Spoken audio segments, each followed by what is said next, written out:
नमस्कार. ज्ञानगंगा भारत या यूट्यूब चॅनलवर आपल्या सगळ्यांचे हार्दिक स्वागत आहे. आज आपण महा-TETसाठी अतिशय उपयुक्त भूगोल विषयातील महत्त्वपूर्ण 30 प्रश्न बघणार आहोत आणि ते तुम्हाला येत्या TET पेपर 1 आणि 2साठी अतिशय उपयुक्त ठरणार आहे. त्यासाठी व्हिडिओ तुम्ही पूर्ण बघा. चला तर आपण प्रश्न बघूया. प्रश्न क्रमांक 1. पृथ्वीच्या अंतरंगातील बाह्यगाभा व अंतर्गाभा यांच्या दरम्यान कोणती विलगता आढळते? लेहमन विलगता आढळते. प्रश्न क्रमांक 2. आंतरराष्ट्रीय वाररेषेसंदर्भात खालीलपैकी कोणते विधान अयोग्य म्हणजे चुकीचे आहे? पर्याय क्रमांक 4. आंतरराष्ट्रीय वाररेषा पूर्णपणे एखाद्या भूभागावरून किंवा बेटावरून जाते. प्रश्न क्रमांक 3. खालीलपैकी कोणत्या प्रकारच्या भूभागावर मुख्यत्वे केंद्रित वस्त्या आढळतात? गंगेचे सुपीक मैदानी प्रदेश. प्रश्न क्रमांक 4. नदीच्या संचयन कार्यामुळे खालीलपैकी कोणत्या भूरूपाची निर्मिती होत नाही?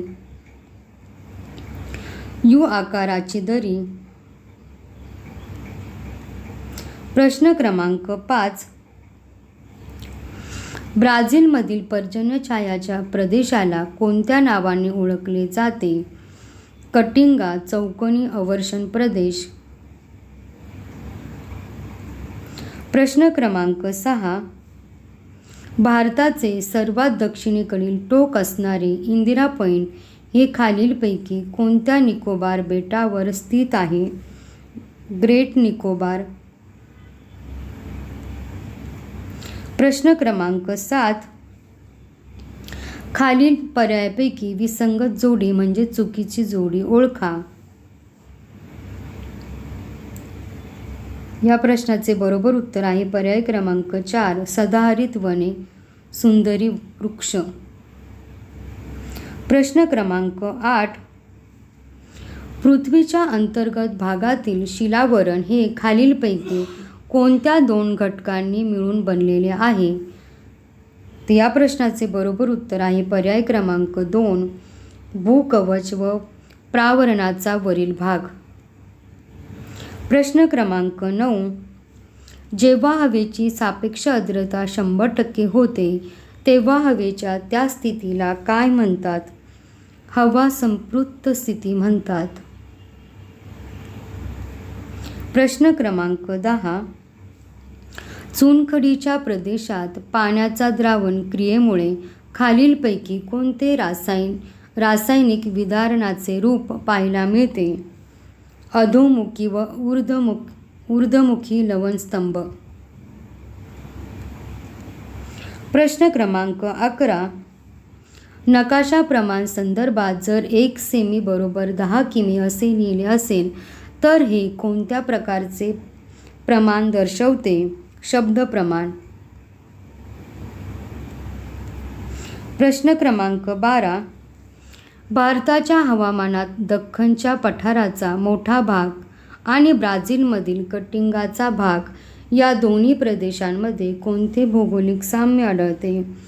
दोन्ही प्रदेश पर्जन्यछायेच्या क्षेत्रात येतात. प्रश्न क्रमांक 13. खालीलपैकी कोणत्या प्रकारच्या वनांना जगाची फुफ्फुसे म्हणून ओळखले जातात? ब्राझीलमधील ॲमेझॉन खोऱ्यातील विषुववृत्तीय वने. प्रश्न क्रमांक 14. भारताच्या प्राकृतिक नकाशाचा अभ्यास केल्यास अरवली पर्वत आणि विंध्य पर्वत यांच्या दरम्यान खालीलपैकी कोणते पठार स्थित आहे? माळव्याचे पठार स्थित आहे. प्रश्न क्रमांक 15. लोकसंख्या वितरणावर परिणाम करणाऱ्या घटकाचा विचार करता ब्राझीलमधील लोकसंख्येचे केंद्रीकरण प्रामुख्याने कोणत्या भागावर झाले आहे? पूर्व आणि आग्नेय किनारपट्टीचा भाग. पुढील प्रश्न. भारताच्या 2011च्या जनगणनेनुसार खालीलपैकी कोणत्या राज्यामध्ये लिंग गुणोत्तर सर्वात जास्त आणि कोणत्या राज्यात सर्वात कमी आहे त्याचा योग्य क्रम निवडायचा आहे. तर या प्रश्नाचे बरोबर उत्तर आहे पर्याय क्रमांक 2. केरळमध्ये सर्वात जास्त लिंग गुणोत्तर तर हरियाणामध्ये सर्वात कमी लिंग गुणोत्तर आहे. प्रश्न क्रमांक 17. ब्राझीलमधील ॲमेझॉन नदी ही जगातील सर्वात मोठ्या नद्यांपैकी एक असूनही तिथे जलवाहतुकीचा विकास मोठ्या प्रमाणावर का झालेला नाही? कारण नदीच्या खोऱ्यातील अंतर्गत भाग घनदाट जंगलांनी वेढलेला आणि दुर्गम आहे. प्रश्न क्रमांक 18. खालीलपैकी कोणता आर्थिक व्यवसाय हा तृतीयक व्यवसायात मोडत नाही? खाणकाम. प्रश्न क्रमांक 19. भूगोलातील क्षेत्रभेट ही कोणत्या प्रकारची अभ्यास पद्धती मानली जाते? प्रत्यक्ष किंवा प्राथमिक पद्धती. प्रश्न क्रमांक 20. क्षेत्रभेटीदरम्यान कचऱ्याचे व्यवस्थापन करण्यासाठी खालीलपैकी कोणती कृती सर्वात योग्य ठरेल? पर्याय क्रमांक 3. स्वतःसोबत कचऱ्याच्या पिशव्या बाळगणे आणि कचरा गोळा करून कचरा कुंडीत टाकणे. प्रश्न क्रमांक 21. खालील विधानाची सत्यता तपासा आणि योग्य पर्याय निवडा. विधान ए. ब्राझीलच्या उच्चभूमीच्या ईशान्य भागात वनस्पती अतिशय काटेरी आणि खुरट्या स्वरूपाच्या आढळतात कारण हा प्रदेश अजस्र कड्यांच्या पलीकडे येत असल्यामुळे तेथे अत्यंत कमी पाऊस पडतो. तर या प्रश्नाचे बरोबर उत्तर आहे पर्याय क्रमांक 2. विधान ए आणि आर दोन्ही बरोबर असून आर हे एचे योग्य स्पष्टीकरण आहे. प्रश्न क्रमांक 22. भारताच्या प्राकृतिक रचनेचा विचार करता खालील विधानांपैकी कोणते विधान असत्य म्हणजे चूक आहे? तर भारताच्या पूर्व किनारपट्टीवर अनेक ठिकाणी खाड्या आढळतात तर पश्चिम किनारपट्टीवर त्रिभुज प्रदेश आढळतात. प्रश्न क्रमांक 23. पृथ्वीच्या अंतरंगातील गाभा प्रामुख्याने कोणत्या खनिजापासून बनलेला आहे?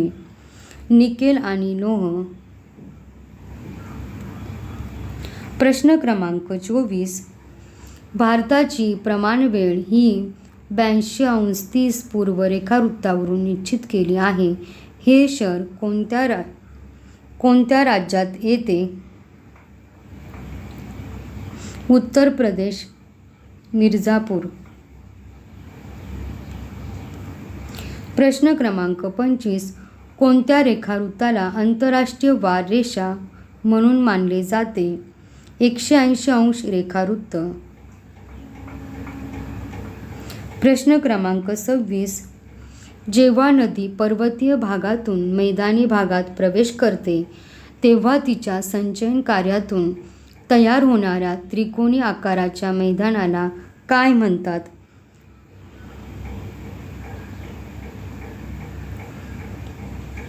पंखाकृती मैदान.